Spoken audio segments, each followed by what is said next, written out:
Tony D and Little Joan with your screenwriter's rant on Rumpelstiltskin, a classic, but it's been turned into a horror movie. But that's okay, it was kind of a scary movie to begin with. Smash a like and subscribe, thank you. For smash liking and subscribing, check out my books, the links are in the description. Comedy horror in South Jersey, it's the Pineys. Books 1 through 17, available at Amazon.com. Don't forget, Kindle Unlimited is free. I meant to say story, not movie. It was originally a story, and now it's a horror movie. It kind of was a horror movie, because Rumpelstiltskin is a creep who steals babies. That's what he wants. He wants a human baby for God knows what. Does Rumpelstiltskin live in Hollywood? Anyhow, the classic fairy tale, if I'm remembering correctly, there is a maiden who can weave gold thread out of cotton or something. So the king locks her up, and in order to get out, Rumpelstiltskin says to her, I'll help you get out, or I'll free you, but you got to give me your firstborn. So there he is. Ooh, he's very creepy. So she agrees to the deal, and he makes it so she can escape. Let's see if I can read the credits here. Ooh, tiny. Tiny. Directed. No, that's editor. Who the hell? Oh, God. I gotta look this up on the IMDb.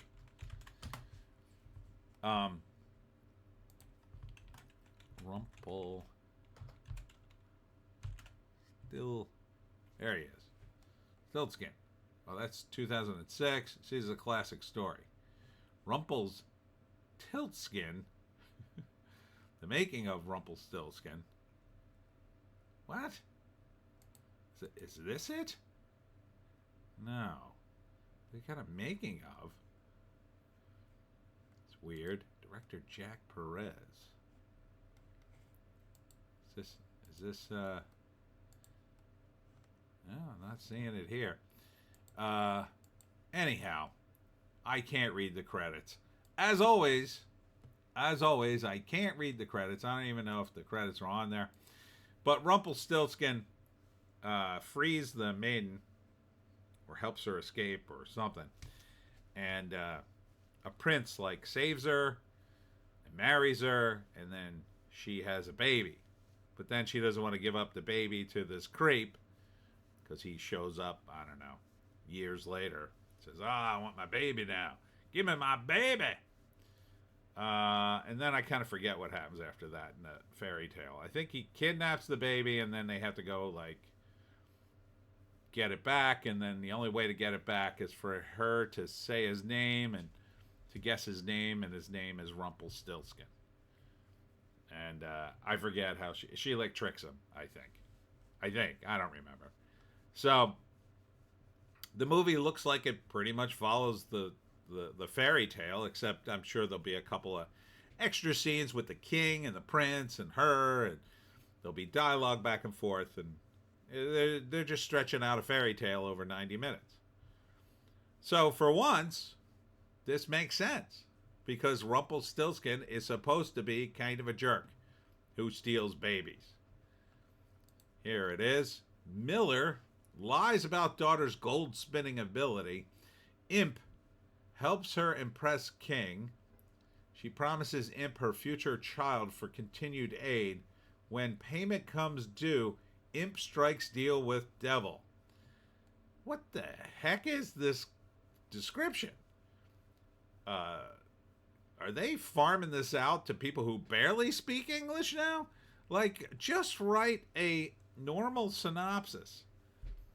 Have somebody, I mean, the movie's in English, so find somebody who worked on the movie who speaks English to write a synopsis.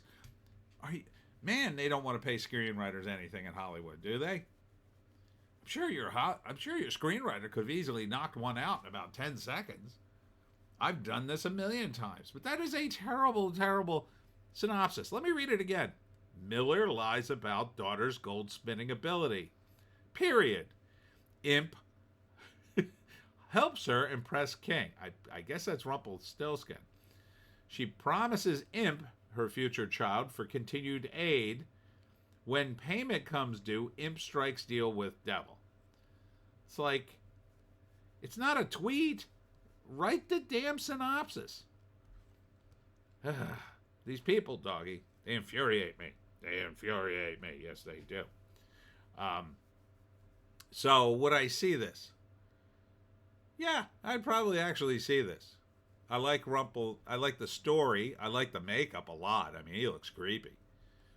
And again, the fairy tale actually goes with a horror movie. It's not that far removed. Now, I'm sure they're gonna jazz it up with more gore and a couple of jump cuts here and there, but basically, this is the story. So it's kind of being true. I don't know. They might go off the rails at some point, but it's basically the way it rolls out. So, or close enough that, any changes would just be for the movie, right?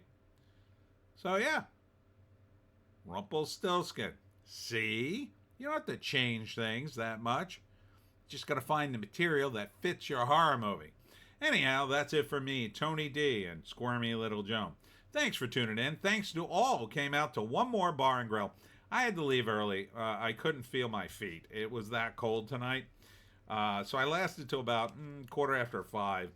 But my feet were going numb. I said, I got to go home. But I thank you all. There were 2 Pineys who bought an entire run. Thank you so much. And another guy who almost did, who I think is going to buy it in the future off of Amazon. So, a really great day. I asked the manager of One More Bar if maybe I could come back in nicer weather. So she said, I'll think about it.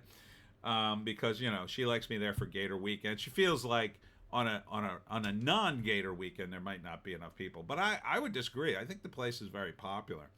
So, anyhow, thanks all who came out to One More Bar out there across from Valenzano Winery in Tabernacle, New Jersey. Next up for me tomorrow is my birthday and Lines in the Pines, and that's at Stockton College. That's down in Pomona on Jimmy Leeds Road. And it's everything Piney, man, 10 to 4. Then I'm doing my birthday dinner because it's my birthday. And then the live stream, again, probably going to be around 8. So I'm gonna set it for 8. So yeah, it's a big weekend. Hope to see you there. We'll see you in the next one.